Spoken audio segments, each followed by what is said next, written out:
कल्पना कीजिए कि अगर किसी बॉटल को साफ करना है तो आपके पास कौन कौन से अच्छे तरीके हो सकते हैं। पहला तो ये ब्रश डाल के साफ करें, और दूसरा तरीका ये हो सकता है कि पानी के तेज प्रेशर से उसको साफ किया जाए, और तीसरा तरीका, अगर पानी का तेज प्रेशर नहीं है तो पानी डाल के उसको हिलाना।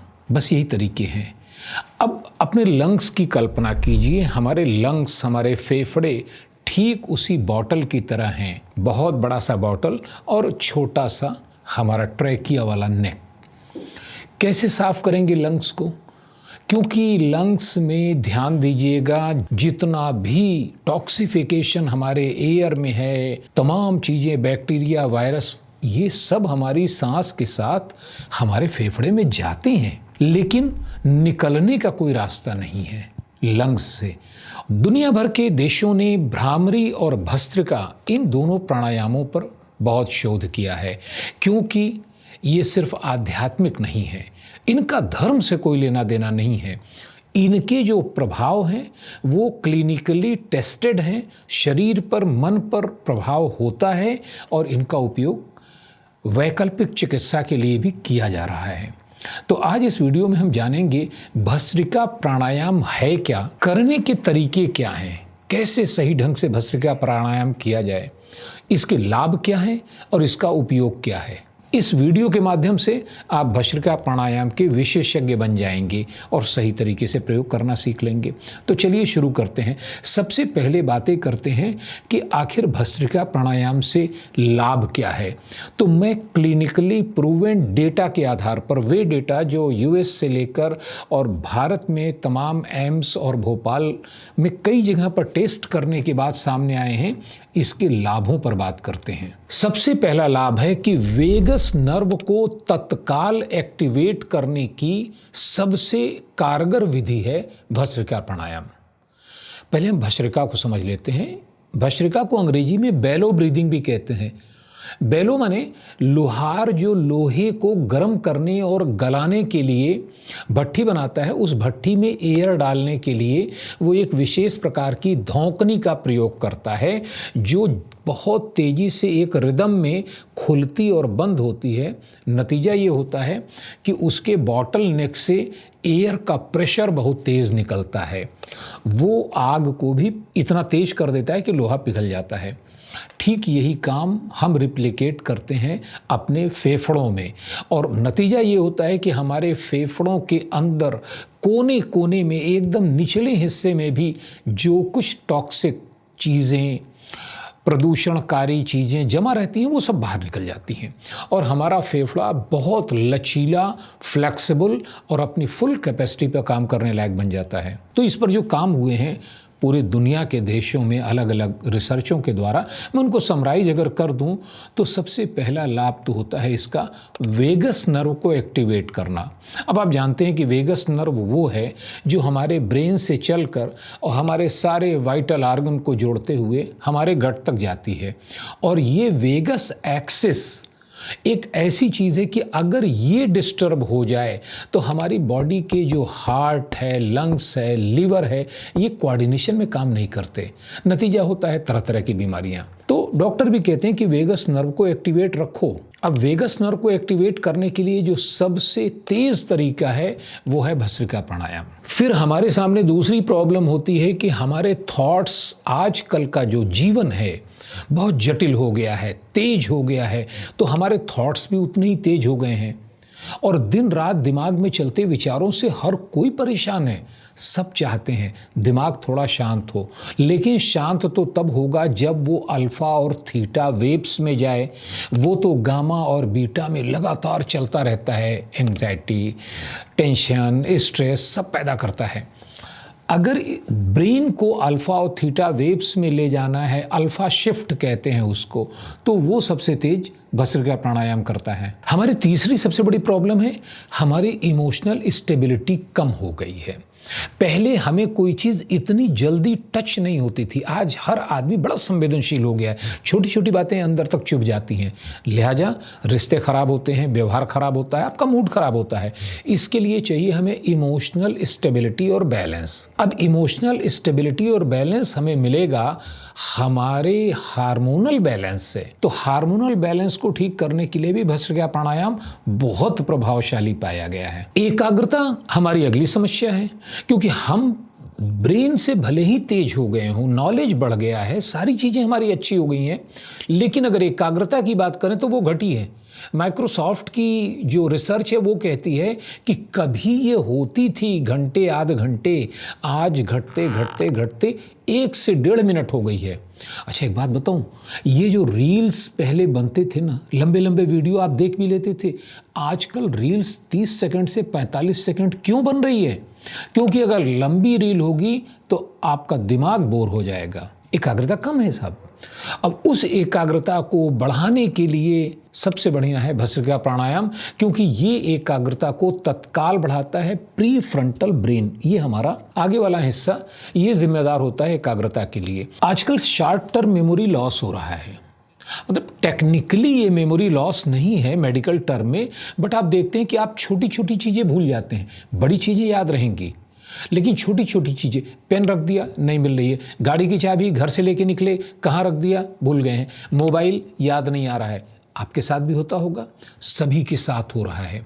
इसके पीछे एक कारण है, हमारे ब्रेन का फंक्शन कुछ इस ढंग से अव्यवस्थित हो गया है कि शॉर्ट टर्म मेमोरी जो हमारे प्री फ्रंटल कॉर्टेक्स का काम है वो नहीं बना पा रहा है, बड़ी परेशानी होती है। लेकिन शॉर्ट टर्म मेमोरी को भी ठीक करने के लिए भस्त्रिका प्राणायाम है। अगली जो प्रॉब्लम है वो तो बहुत बड़ी प्रॉब्लम होती है जिसका सॉल्यूशन भस्त्रिका प्राणायाम देता है, और वो प्रॉब्लम है पॉल्यूशन की। दुनिया के सबसे प्रदूषित शहरों में से ज़्यादातर शहर हमारे भारत के हैं, 80 से भी ज़्यादा। हो सकता है आप और हम भी उन्हीं शहरों में रहते हों। अब हम हवा को नहीं बदल सकते, हम पॉल्यूशन को भी नहीं बदल सकते, लेकिन हमें अपने आप को तो बदलना है ना भाई, स्वस्थ रहना है। इसके लिए हमें 2 काम करने होते हैं। पहले लंग्स की मतलब सफाई होती रहे फेफड़ों की, और दूसरी चीज़ हमारे लंग्स की कैपेसिटी बढ़ जाए। पॉल्यूशन इन दोनों को ख़त्म करता है। पॉल्यूशन होने के बाद आप छोटी छोटी सांस लेते हैं जिसके कारण फेफड़ों की इलास्टिसिटी कम हो जाती है, लचीलापन कम हो जाता है, लिहाजा उनकी कैपेसिटी कम हो जाती है, ऑक्सीजन कम बॉडी में आती है। और सबसे बड़ी चीज़ ये होती है कि छोटी सांस के कारण जो आए हुए आउटर पार्टिकल हैं, जो डेंजरस पार्टिकल हमारे अंदर आ गए हैं PM 2.5 से लेके PM 10 तक, वो हमारी लंग्स में ही नीचे रह जाते हैं, जमा हो जाते हैं, बाहर नहीं जा पाते। क्योंकि बाहर तो तब जा पाएंगे जब हमारा लंग्स पूरी तरह फंक्शनल हो, वो काम भस्त्रिका से होता है। सूची तो इतनी लंबी है कि साहब अगर मैं बताने लगूं जो रिसर्च के रिजल्ट हैं तो पूरा का पूरा वीडियो सिर्फ इसी पे बन जाएगा। अब आप ये समझ लीजिए, थायराइड का इलाज इसमें है, डायबिटीज़ का इलाज इसमें है, हार्ट रेट वेरिएशन को ये ठीक करता है, हाई BP को ठीक करता है, इंसुलिन सेंसिटिविटी को ये ठीक करता है, मेटाबॉलिज्म को ठीक करके वजन नियंत्रण में सहायक होता है, और सबसे बड़ी चीज जो हमारी प्रॉब्लम है एंजाइटी, डिप्रेशन, उसके जिम्मेदार कार्टिसोल को सबसे तेजी से ड्रॉप डाउन करने के लिए भस्त्रिका प्राणायाम को सबसे प्रभावशाली पाया गया है। ये इसके लाभ हैं। आगे हम देखेंगे कि इसके उपयोग हम किन किन रोगों में कर सकते हैं, क्योंकि इसको प्रयोग करने का तरीका मैं सबसे अंत में बताऊंगा। भस्त्रिका प्राणायाम के केवल 1 नहीं बल्कि 3 वेरिएशन होते हैं, तीनों अलग अलग एज ग्रुप के लोगों के लिए प्रभावशाली होते हैं, तीनों का अपना अलग अलग इम्पैक्ट होता है। इन सब को हम लोग अंत में देखेंगे, क्योंकि अभी पहले हमें ये जानना है कि इसका उपयोग हम किन किन रोगों में कर सकते हैं। भस्त्रिका प्राणायाम का सबसे अच्छा उपयोग है ब्रोंकाइटिस और अस्थमा के पेशेंट में लंग्स के एयर वेंटिलेशन को सुधारने में। अब होता क्या है कि जब आप भस्त्रिका करते हैं तो लंग्स के हर छोटे से छोटे हिस्से में उसकी फुल कैपेसिटी तक ऊर्जा भरती है, हवा भरती है, वो फूलता है और इमीडिएट पिचकता है। ये ऐसा ही असर करता है जैसे किसी बैलून को बार बार फुलाया जाए और पिचकाया जाए तो उसकी इलास्टिसिटी बढ़ती चली जाती है। वैसे ही लंग्स की कैपेसिटी ये बढ़ा देता है, ब्रोंकाइटिस में सुधार होता है। दूसरा, एंग्जाइटी, क्योंकि एंग्जाइटी का जो कारण होता है हमारा कार्टिसोल और हमारा थॉट प्रोसेस, ये दोनों पर काम करता है। कार्टिसोल को ड्रॉप डाउन करता है और हमारे थॉट प्रोसेस को एकदम न्यूट्रल कर देता है, लगभग समाप्त कर देता है। एंग्जाइटी में तुरंत राहत मिलती है। ये वेगल टोन में वृद्धि करके अल्फा शिफ्ट करता है ब्रेन को, जिसके कारण आपकी एंग्जाइटी के साथ साथ स्ट्रेस का इम्पैक्ट तुरंत कम होने लगता है, सिर्फ 10 मिनट के अभ्यास के बाद। डायबिटीज में बहुत अच्छा काम करता है क्योंकि ये ग्लूकोज कंजम्पशन को तेज करता है। यानी आपके ब्लड में जो भी ग्लूकोज है, जब भस्त्रिका करते हुए तेजी से प्राणायाम करते हैं और सांसें लेते हैं तो बर्निंग प्रोसेस तेज होता है, मेटाबॉलिज्म तेज होता है, और तेज मेटाबॉलिज्म को इमीडिएट ग्लूकोज ब्लड से मिलती है, तो लिहाजा ब्लड शुगर लेवल डाउन होने लगता है। पॉल्यूशन के कारण हमारी एक प्रॉब्लम ज़्यादा बढ़ती जा रही है लोगों में, है वो साइनस की प्रॉब्लम। क्योंकि हमारे नाकों के पीछे जो स्थित साइनस है उसका काम है म्यूकस को कंट्रोल करना, जिससे हमारी बॉडी में फॉरेन पार्टिकल अगर आए भी तो हम उसे निकाल सकें। लेकिन पॉल्यूशन के कारण या तो वो म्यूकस बनना बहुत ज़्यादा हो जाता है या कम हो जा रहा है। दोनों ही स्थितियों में परेशानी होती है। एक में नाक जाम रहेगी, दूसरे में हमेशा सूखी रहेगी और खांसी आएगी। इन दोनों को ठीक करने के लिए भस्त्रिका प्राणायाम बहुत उपयोगी पाया गया है, क्योंकि इसका रेस्पिरेशन रेट इतना तेज होता है कि वो म्यूकस बनाने वाले और कंट्रोल करने वाले सारे आर्गन को एक्टिवेट कर देता है, नेजल एयरवेज को एकदम क्लीन कर देता है। प्रभावशाली और उपयोगी लाभ तो ये है कि साहब ये मेटाबॉलिज्म को बहुत तेज बढ़ा देता है। योग में इस प्राणायाम को कहा गया है अग्नि प्रदीप्त करने वाला प्राणायाम। भस्त्रेव लोहकारस्य रेच पूरो ससंभ्रमो, यानी भस्त्रिका एक ऐसा प्राणायाम है जो लोहा पिघलाने वाली भाती की तरह शरीर की चर्बी को गला देती है। तो जब आप तेजी से सांस लेते हैं तो आपके शरीर का मेटाबॉलिज्म, चयापचय दर इतनी तेज हो जाती है कि वो सबसे पहले ग्लूकोज को कंज्यूम करती है, और अगर 30 मिनट या उससे ज़्यादा भस्त्रिका लगातार की जा रही है तो वो सबसे पहले टारगेट करती है बॉडी फैट को पिघलाने में, जिसको वो कंज्यूम कर सके। तो ये मोटापा घटाने के लिए बहुत ही लाभदायक पाई गई है। जो लोग योग से जुड़े हैं उनको ये बहुत अच्छी तरह मालूम है कि हमारे शरीर के 2 चक्र, महत्वपूर्ण तो 7 हैं, लेकिन उसमें भी 2 चक्र हमारे दैनिक जीवन के लिए बहुत महत्वपूर्ण हैं। पहला है मणिपुर चक्र और दूसरा है अनाहत चक्र। मणिपुर चक्र जागृत होता है तो जीवन में ऊर्जा बनी रहती है, साहस बना रहता है और परिश्रम करने की वो क्षमता बनी रहती है जिससे हम अपने गोल अचीव करते हैं। दूसरा चक्र है अनाहत। अगर अनाहत चक्र सक्रिय रहता है, हमारे मन में उदारता, करुणा, प्रेम, स्नेह की भावना बनी रहती है, जिससे हमारे रिलेशंस, हमारे घर परिवार, बच्चों से, पति से, पत्नी से संबंध बड़े मजबूत रहते हैं, प्रेम पूर्ण रहते हैं। अब जीवन के लिए ये 2 चीज़ें तो बहुत ज़रूरी है, हमारे अंदर लड़ने की क्षमता भी हो और हमारे अंदर प्रेम भी हो, और ये काम भस्त्रिका बखूबी करता है। अगर इड़ा नाड़ी चल रही है और उस समय भस्त्रिका किया जाए तो भस्त्रिका का प्रेशर हमारे अनाहत चक्र पर आता है, हृदय चक्र पर आता है, और वो अनाहत चक्र को जागृत करता है। दूसरी ओर अगर पिंगला नाड़ी चल रही है और उस समय भस्त्रिका की जाती है तो वह भस्त्रिका का प्रभाव सीधे मणिपुर चक्र पर पड़ता है और मणिपुर चक्र जागृत होता है। अब हो गए ना दोनों हाथ में लड्डू। इड़ा चले या पिंगला, भस्त्रिका करेंगे तो आपको लाभ ही होना है। लेकिन ऐसा भी नहीं है कि भस्त्रिका में सब अच्छाइयाँ ही अच्छाइयाँ हैं। भाई ऐसा नहीं होता। जो भी चीज़ हो उसके 2 पहलू होते हैं। भस्त्रिका का भी एक पहलू है, नेगेटिव तो नहीं है लेकिन सावधान होने वाला पहलू है, क्योंकि भस्त्रिका पूर्ण स्वस्थ व्यक्ति के लिए तो लाभदायक है, लेकिन कुछ स्थितियों में बहुत खतरनाक हो सकती है। किनको नहीं करना है, सबसे पहले ये देखते हैं जिन व्यक्तियों को हार्निया हो। हार्निया है या ऑपरेशन हुआ है, भूल के भस्त्रिका न करें, क्योंकि इसका प्रेशर हार्निया के दर्द को और उसके प्रभाव को दोनों को बढ़ा सकता है। जिन व्यक्तियों का जल्दी ही हार्ट की कोई सर्जरी हुई है, स्टंट पड़ा है या उनका कोई हार्ट से संबंधित इलाज चल रहा है, उन्हें नहीं करना चाहिए।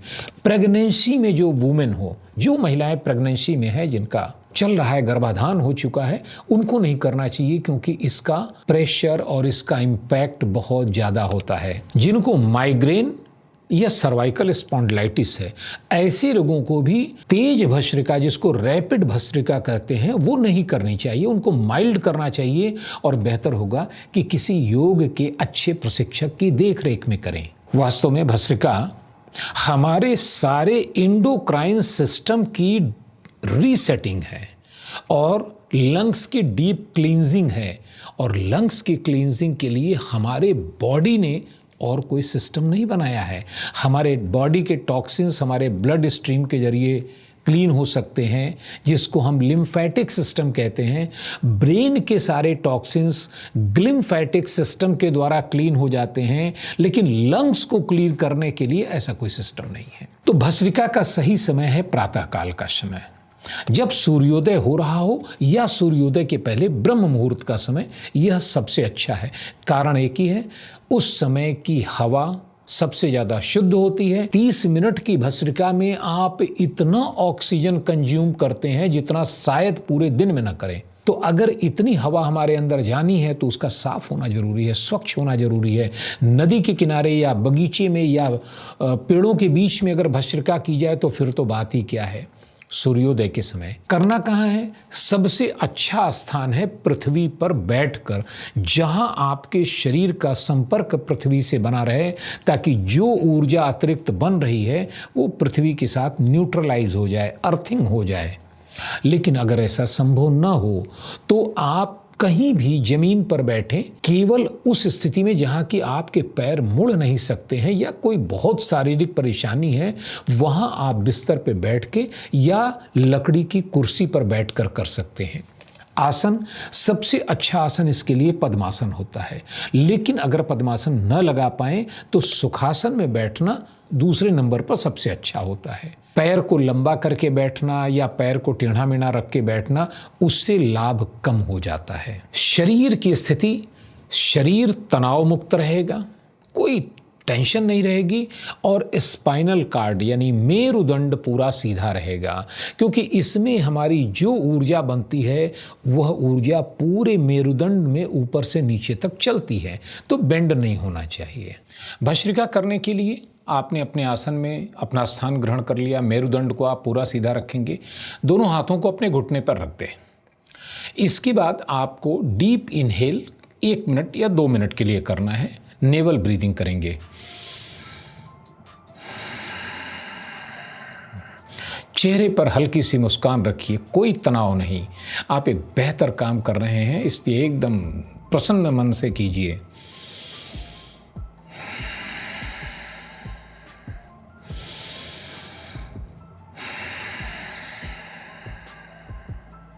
पांच बार अनुलोम विलोम भी करना है हमें, यह देखने के लिए कि नासिका हमारी जाम तो नहीं है, क्योंकि अगर जाम है तो करने के पहले हमें पानी से साफ करके नाक को पूरी तरह साफ करके फिर बैठना होगा। तो अनुलोम विलोम करते हैं।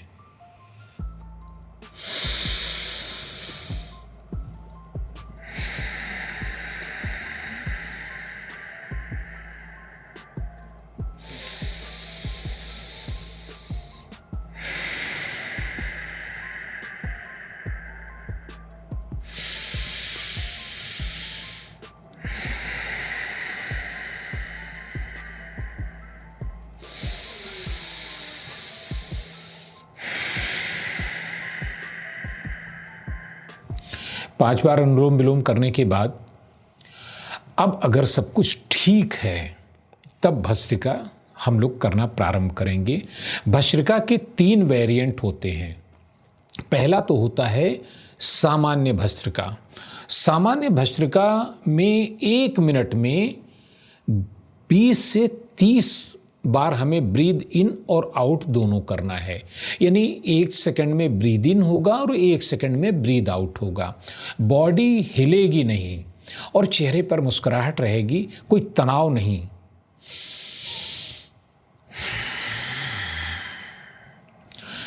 फोर्सफुल इनहेल, फोर्सफुल एक्सहेल, दोनों में समान बल लगेगा। सांस लेते समय भी ताकत लगा के सांस लेंगे ताकि एकदम लंग्स के निचले हिस्से तक सांस जाए और वैसे ही फेंकेंगे। इसमें एक चीज़ ध्यान देने की बात है, हमेशा नेवल ब्रीदिंग की बातें की जाती हैं, लेकिन इसमें नेवल ब्रीदिंग वाला सिद्धांत नहीं अपनाना है। पूरे चेस्ट का जोर लगाना है, सीने का जोर लगाना है।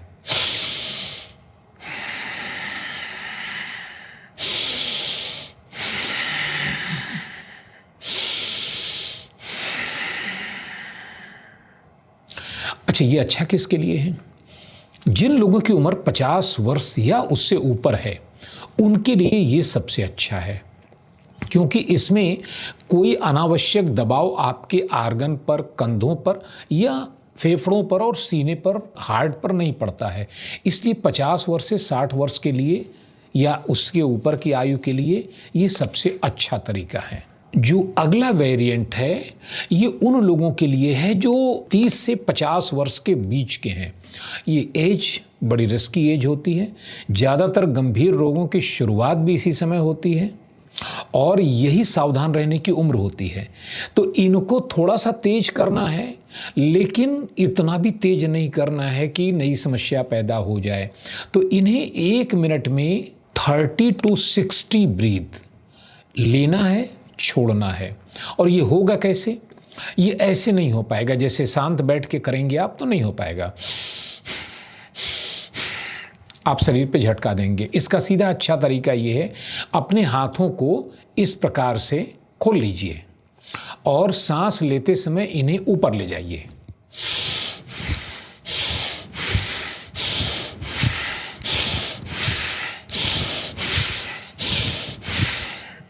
यानी 1 मिनट में ब्रीद इन भी करना है, ब्रीद आउट भी करना है, तो 60 हो जाएगा। इसके फ़ायदे ये हैं कि ये आपकी हार्ट बीट को बहुत बढ़िया रेगुलेट करता है, HRV को बेहतर करता है, जिससे हार्ट संबंधी अगर कोई प्रॉब्लम भी है, BP की प्रॉब्लम की शुरुआत है, ख़त्म हो जाती है। अगर कोई बॉडी में इंसुलिन से प्रॉब्लम हो रही है या इंसुलिन की रेजिस्टेंस की स्थिति बन रही है, ये उसे कंट्रोल करता है, क्योंकि आपकी बॉडी के मेटाबॉलिज्म को बेहतर कर देता है। और हाँ, अग्नि को बढ़ाकर ये फैट को भी कम करने में मददगार होता है। बाकी इसके जो मानसिक लाभ मैंने शुरू में बताया वो सभी होंगे। अब भस्त्रिका का तीसरा तरीका जो योगी साधक सब करते हैं, और ये मैं रेकमेंड करूँगा 30 साल के नीचे वाली उम्र के लोगों के लिए, खास तौर से जो स्पोर्ट्समैन हैं, एथलीट हैं या इस प्रकार के एडवेंचर के खेलों में हैं जहां बॉडी को बहुत ज़्यादा रेजिस्टेंस की ज़रूरत होती है, ऑक्सीजन की ज़रूरत होती है और एंड्योरेंस की ज़रूरत होती है। क्योंकि अधिक ऑक्सीजन का मतलब है बॉडी की बेहतर फंक्शनिंग, और इसमें भस्त्रिका में सांस लेने और छोड़ने का जो गति होती है रिदमिक लेकिन बहुत तेज होती है, और 1 मिनट में 60 से शुरू करके 100 बार तक होती है। और इसका परिणाम ये होता है कि फेफड़ों की ऐसी क्लींजिंग होती है जैसे किसी ने उन्हें पूरी तरीके से अंदर से ड्राई क्लीन कर दिया हो, हर डर्ट को बाहर कर दिया हो। करके देखते हैं कैसे होगा। सबसे पहले अपने हाथों को कंधों के बराबर लाइए, ऐसे।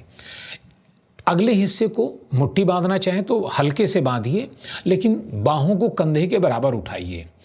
और जब उठा देंगे तो आपके लंग्स एक्सपैंड कर जाते हैं। ये जो पसलियों का जो हमारा केज है ये खुल जाता है। इस समय भरपूर सांस लेनी है, और जब नीचे ले जाएंगे तो सांस को फोर्सफुली छोड़ना है।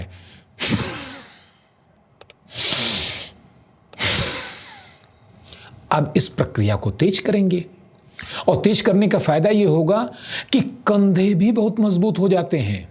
आपका triceps muscles, biceps muscles, deltoid muscles सब बहुत मजबूत हो जाती है, सुंदर हो जाती है। और हाँ, अगर कहीं फ्रोजन शोल्डर की तरफ आप जा रहे हैं, जो अक्सर 40 साल की उम्र में लोग जाने लगते हैं, उसमें भी ये बहुत लाभ पहुंचाएगा, क्योंकि लगातार वर्जिश से वो सारी की सारी मसल्स मजबूत हो जाएंगी।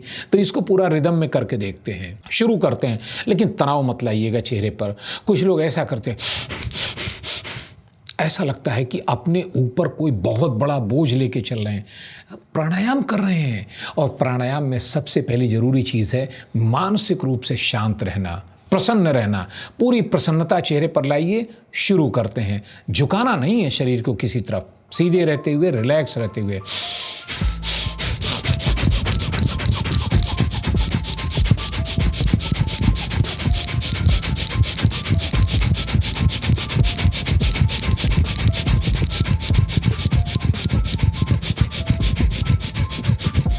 इसमें ध्यान दीजिएगा, जब आप उठाएंगे तो चूंकि आपकी स्पाइनल कार्ड सीधी है, तो बॉडी भी थोड़ा सा एलिवेट होगी।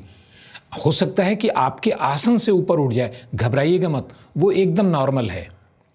बॉडी उठेगी, बल्कि ये कहीं ना कहीं आपकी बॉडी को एक जैसे लेविटेशन सा मिल रहा है, क्योंकि सांस, ऑक्सीजन पूरी अंदर भर रही है। ये जो रैपिड भस्त्रिका मैंने बताई है, सभी लोग कर सकते हैं। अगर आपकी शरीर की स्थिति है, आपकी मजबूती, इम्यून सिस्टम, सब कुछ आपको इजाज़त दे रहा है।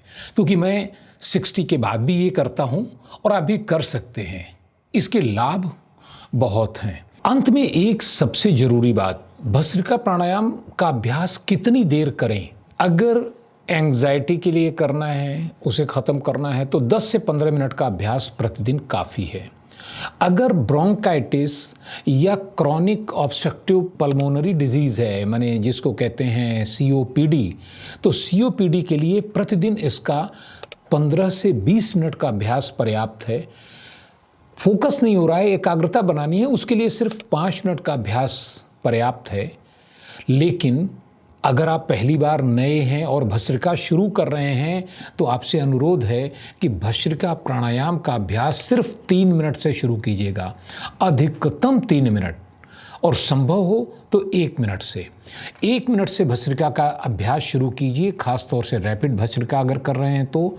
फिर धीरे धीरे उसे 15 दिनों में बढ़ाइए, क्योंकि इस प्राणायाम में बहुत ऊर्जा होती है। अगर ये वीडियो आपको उपयोगी लगा हो तो प्लीज़ इस वीडियो को लाइक तो कीजिए, लेकिन शेयर जरूर कीजिएगा, क्योंकि भस्त्रिका के बारे में तरह तरह की जानकारी सोशल मीडिया पर है।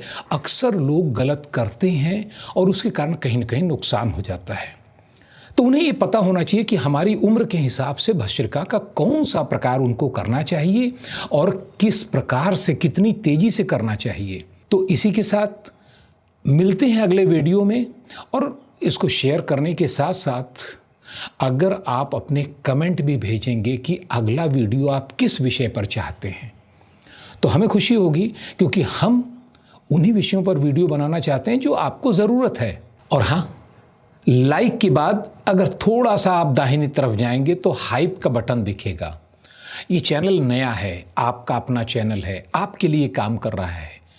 अगर थोड़ा सा भी प्रेम हो चैनल के प्रति तो हाइप जरूर कर दीजिएगा, क्योंकि आपके हाइप करने के बाद इस चैनल को एक बूस्ट मिलेगा, जो इसके बढ़ने के लिए बहुत ज़रूरी है। Thank you very much. बहुत बहुत धन्यवाद।